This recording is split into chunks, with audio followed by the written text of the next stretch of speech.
आते जाए आगे आई तरफ एक दूसरे को धक्के मत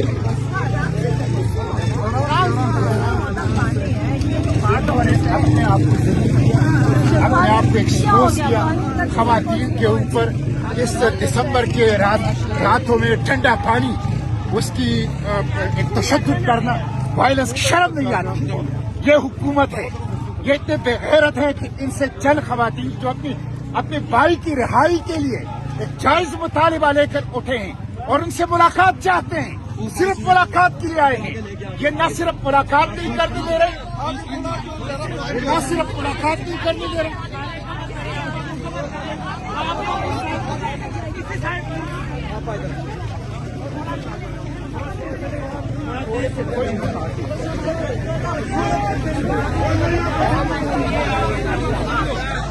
ऐसा करेंगे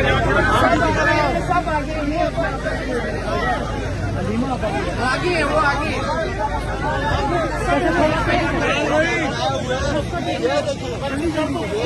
ये वीडियो लो